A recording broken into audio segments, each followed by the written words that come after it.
Le ciel au-dessus de Rome était gris, comme s'il attendait ce qui allait arriver.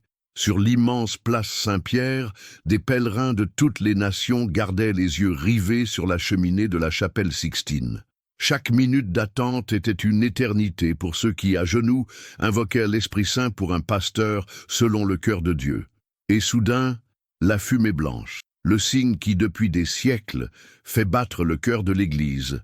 Habemus Papam. Le nom annoncé, Léon XIV. Un nom inattendu, évoquant le courage et la fermeté, des vertus nécessaires en ces temps de crise spirituelle et de renouveau ecclésial. Le monde attendait ses premiers mots. Les analystes prévoyaient qu'il se tournerait d'abord vers les conflits, la décadence de l'Europe ou les tensions au Moyen-Orient. Mais ce qui s'est passé ensuite, personne ne l'avait prévu.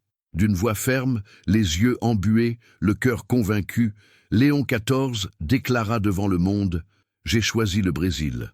La réaction fut immédiate. Des regards d'étonnement, des larmes chez les Brésiliens présents sur la place, des titres en une dans tous les médias, catholiques comme séculiers.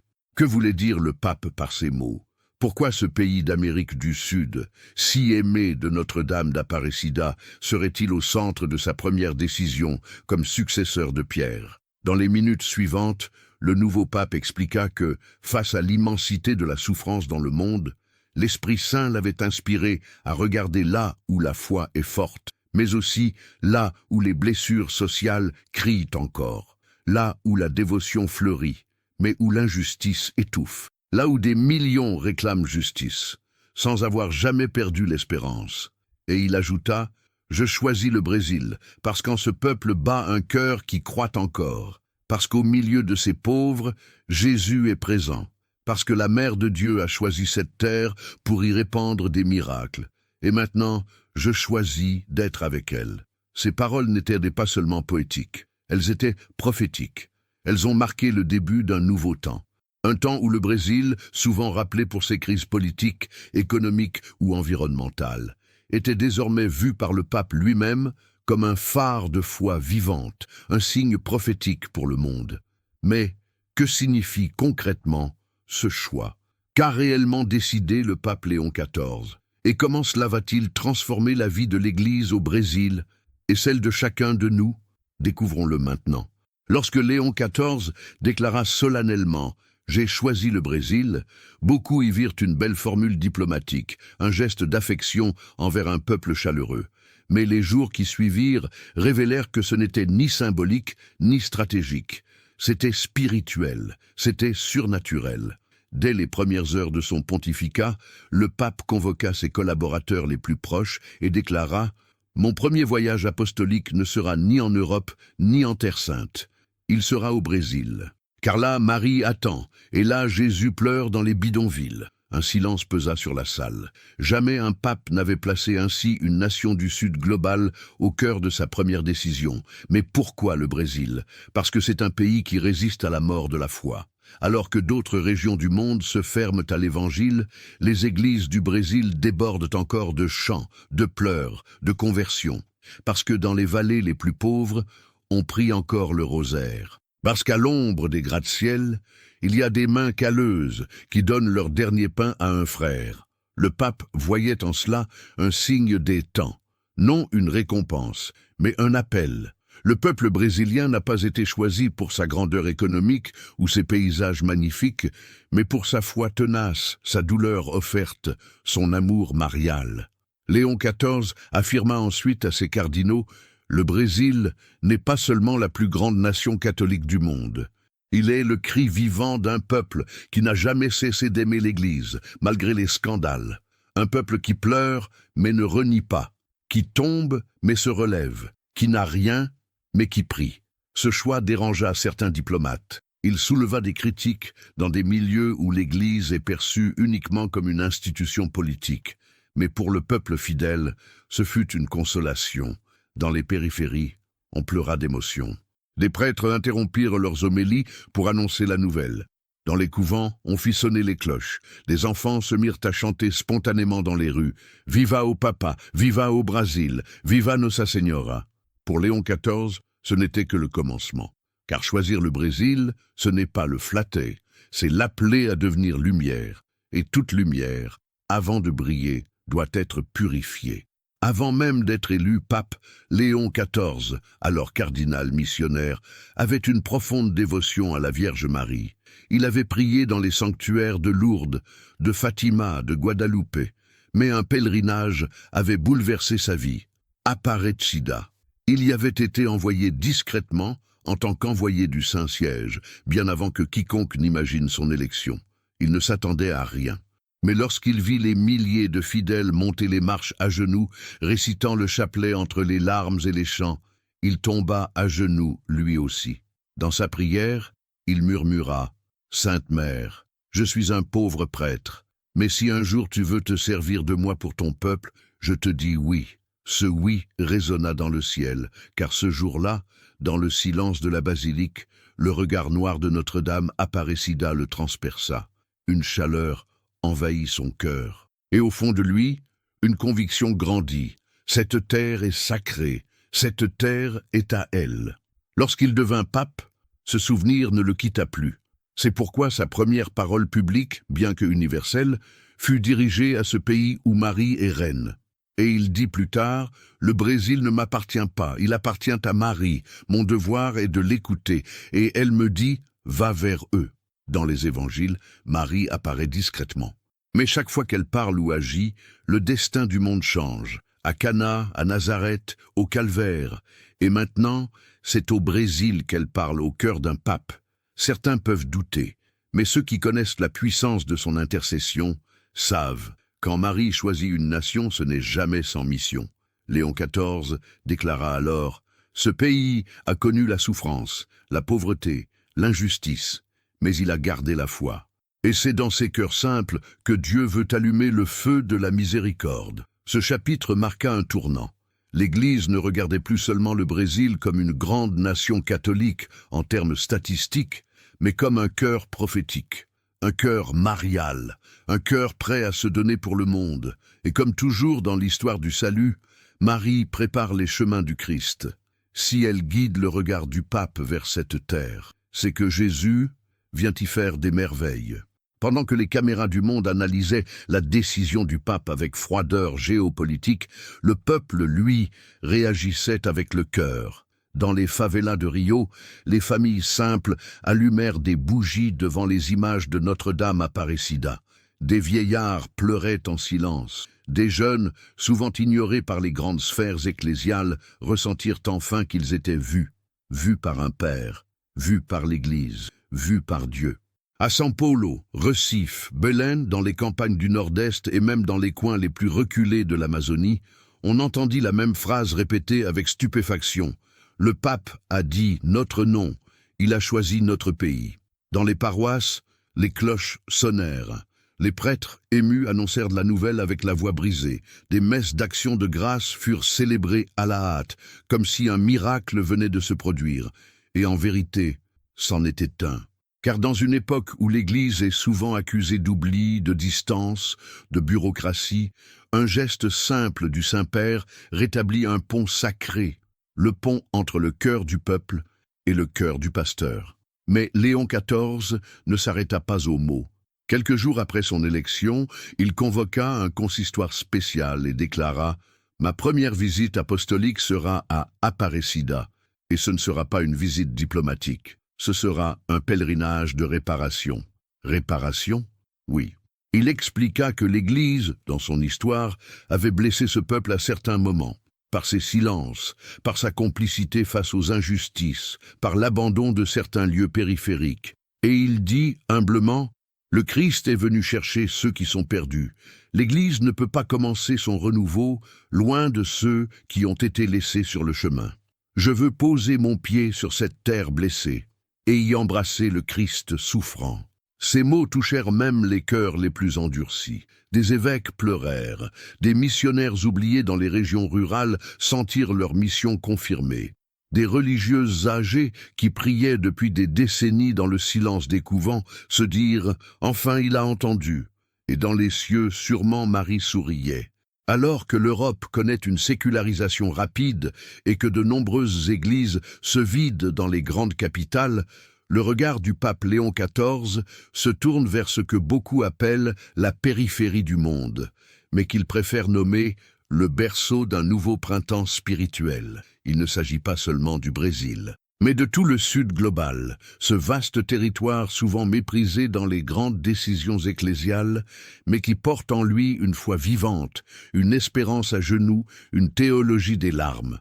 Le pape déclara un jour, en privé, à un groupe de jeunes théologiens, « Rome n'illuminera plus seul le monde, le feu vient maintenant du Sud, et il nous brûlera pour purifier. » Ces paroles, audacieuses, furent peu relayées dans les médias, mais elles marquent un tournant dans l'histoire de l'Église. Car ce que Léon XIV perçoit, ce n'est pas une stratégie de communication, ni une modernisation pastorale, c'est une prophétie. Dans sa vision, le Brésil, avec sa foi populaire, ses processions, ses guérisons intérieures, son amour pour les sacrements, est un signe que l'Esprit Saint ne suit pas nos cartes géopolitiques, un signe que Dieu choisit toujours les petits, les pauvres, les oubliés, pour confondre les puissants. Un signe que l'Église du futur ne ressemblera peut-être pas à celle que l'Occident moderne imagine, mais à une Église en sandales, avec un rosaire à la main, un chant sur les lèvres et un cœur brûlant. Le pape confia ensuite, les yeux brillants, « Un jour, les nations du Nord se convertiront à nouveau, en écoutant le chant de foi venu du Sud. Et dans ce chant, il y aura des voix brésiliennes. » Les archives vaticanes révèlent qu'il demanda à ce qu'on forme davantage de prêtres issus des communautés rurales du Brésil, qu'on facilite les vocations féminines dans les régions pauvres, qu'on traduise les documents magistériels dans les dialectes amazoniens. Car ce n'est pas le Sud qui doit s'occidentaliser, c'est l'Église universelle qui doit entendre les battements du cœur du Christ là où ils sont encore vivants. Et ce cœur, aujourd'hui, bat fort au Brésil. Le choix du Brésil par le pape Léon XIV ne fut pas une stratégie médiatique, ni un simple acte de diplomatie ecclésiale. Ce fut un acte de foi, et cet acte s'incarna dans un lieu précis, le sanctuaire national de Nossa Senhora Aparecida. Ce sanctuaire, construit dans le cœur du peuple bien avant d'être bâti en briques, porte en lui l'âme spirituelle du Brésil. Ce n'est pas seulement un centre de pèlerinage, c'est un haut lieu de rencontre entre le ciel et la misère humaine. Quand le pape annonça officiellement qu'il y célébrerait sa première grande messe publique comme souverain pontife, les réactions furent immédiates. Certains cardinaux européens se dirent surpris. Des journalistes cherchèrent des interprétations géopolitiques. Mais les simples fidèles, eux, tombèrent à genoux, car ce que beaucoup voyaient comme une option pastorale audacieuse, le peuple y reconnaissait un miracle. Le miracle d'un regard qui descend, d'un pape qui ne s'élève pas sur les trônes d'or, mais qui vient s'agenouiller devant une statue de 15 centimètres trouvée par des pêcheurs analphabètes dans un fleuve boueux. Le programme de cette visite, soigneusement rédigé par le Saint-Père lui-même, révélait tout. Pas de limousine, pas de discours politique, pas de décorations officielles, seulement la messe, le chapelet, la confession et l'adoration eucharistique. Et à une ligne manuscrite ajoutée à la dernière minute, visiter la cuisine populaire et bénir les marmites. Oui, le pape voulait bénir les marmites, là où la nourriture est multipliée avec foi, là où les mères prient pendant que l'eau bout, là où Marie entre chaque jour pour faire son œuvre cachée. Le jour de son arrivée à Aparecida, des millions de Brésiliens regardaient en direct. Il n'y eut pas de tapis rouge, mais une pluie fine, comme un voile marial. Et lorsque Léon XIV entra pieds nus dans la basilique, tenant un chapelet usé qu'il avait depuis sa jeunesse missionnaire, le silence envahit tout. Puis il se pencha, toucha le sol et embrassa les dalles du sanctuaire, et dans une voix tremblante, il prononça « C'est ici que je commence, c'est ici que je me livre. Ô mère, me voici ». Ce jour-là, Aparecida devint plus que jamais l'autel du monde. Les caméras ne captèrent qu'une partie, mais les cœurs présents, eux, retinrent tout. Le ciel pleurait doucement sur Aparecida. La pluie ne dérangeait personne. C'était comme si le ciel lui-même s'émouvait de ce qui se déroulait là-bas. Le vicaire du Christ, à genoux devant une humble statue noire, priait sans micro, sans téléprompteur, sans protocole, seulement une prière, murmurée, intime. Mais un enfant assis au premier rang l'entendit. Il dira plus tard à une religieuse, le pape parlait comme si c'était son maman qu'il retrouvait après des années. Il ne récitait pas. Il pleurait. Les lèvres du pape murmuraient, je ne suis qu'un serviteur inutile. Mais toi, tu sais aimer même les cœurs brisés. Enseigne-moi à aimer ton peuple comme toi. Ne me laisse pas devenir un homme de pouvoir. Fais de moi un père, ou retire-moi. Ces paroles, rapportées plus tard, firent le tour du monde. Un chef, un pape, le plus haut dans la hiérarchie terrestre. Et pourtant, un enfant spirituel, tremblant, entre les bras de sa mère. Puis il se leva, se tourna vers les milliers de fidèles, leva lentement le chapelet qu'il tenait, et dit « Mon gouvernement commence ici, sous la pluie, sous le regard de Marie. Ce chapelet est ma constitution. Aparecida est ma boussole, et le peuple est ma couronne. » Ce furent des mots de feu, inoubliables. À Rome, certains membres de la curie froncèrent les sourcils. Mais dans le monde entier, les pauvres, les simples, les enfants, les veuves, les oubliés, comprirent exactement ce que cela signifiait. Le trône de pierre s'inclinait devant un tabernacle vivant, le cœur souffrant du peuple de Dieu. Et ce cœur battait fort au Brésil. Plus tard, ce jour-là, à l'écart des caméras, le pape Léon XIV visita en silence une crèche improvisée à l'arrière du sanctuaire. Un simple berceau de bois, un enfant en plastique, une couverture usée. Et une image fanée de Joseph dormant. Il s'agenouilla à nouveau. Et là, dans l'ombre, il dit « Je choisis d'obéir, même si cela me coûte tout ». Ce fut ce soir-là que naquit, dans les larmes, la grande décision prophétique qui secourait l'Église dans les mois suivants. Quelques semaines après l'événement à Aparecida, une rumeur se répandit dans les couloirs du Vatican. Le pape Léon XIV préparait un synode mondial inédit, différent de tout ce que l'Église avait connu jusqu'alors. Mais ce synode ne naîtrait pas d'un document officiel. Il ne commencerait pas dans une salle capitulaire ornée de fresques. Il ne serait pas précédé par des consultations interminables. Il naîtrait à genoux, car ce que le pape avait vu au Brésil et ce qu'il avait entendu en son cœur l'avait bouleversé. Il confia alors à son secrétaire « J'ai compris que l'Église ne doit plus seulement enseigner depuis les hauteurs, mais apprendre des plus petits. Le prochain synode ne viendra pas d'un texte, il viendra d'un peuple, et ce peuple, je l'ai vu à Aparecida. » Et ainsi, il annonça l'impensable, le prochain synode de l'Église catholique commencera au Brésil, et sa première assemblée ne sera pas à Rome, mais à Belém. Les réactions furent immédiates. Certains dans les milieux théologiques parlèrent d'un geste révolutionnaire. D'autres y virent une folie, une mise en danger des structures anciennes. Mais Léon XIV tenait bon. Il disait « Ce n'est pas une rupture, c'est un retour. L'Église est née dans les maisons, sur les routes, dans les déserts et les prisons. Elle n'est pas née dans les palais. » Le Brésil devenait donc le berceau d'un renouveau ecclésial, mais aussi le miroir dans lequel Rome devait se regarder. Le synode qu'il préparait ne porterait pas seulement sur des réformes pastorales, il irait plus loin. Il aborderait la pauvreté, l'environnement, les périphéries existentielles, l'évangélisation des jeunes, mais surtout, comment redevenir une Église qui lave les pieds. Le premier document de travail, que Léon XIV rédigea lui-même à la main, commençait par une simple phrase « Que cherchez-vous » Jean 1,38, et il termina par une autre « Seigneur, enseigne-nous à descendre ». Jamais un synode n'avait porté un tel souffle spirituel. Et tout avait commencé sous la pluie, devant une petite image noire. Le monde regardait, les analystes spéculaient, les chaînes de télévision du monde entier envoyaient leurs équipes au Brésil. Mais ce que Dieu préparait n'était pas un événement pour les caméras. C'était un mystère pour les cœurs simples. Dans un monastère caché à l'intérieur du Minas Gerais, une carmélite âgée, quasi aveugle, aurait dit à sa prieure « Il est venu, l'Esprit ».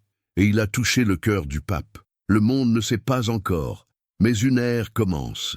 Ce murmure devint prière, et cette prière s'étendit dans tout le pays. À Recife, des jeunes commencèrent à prier le rosaire tous les matins sur les plages.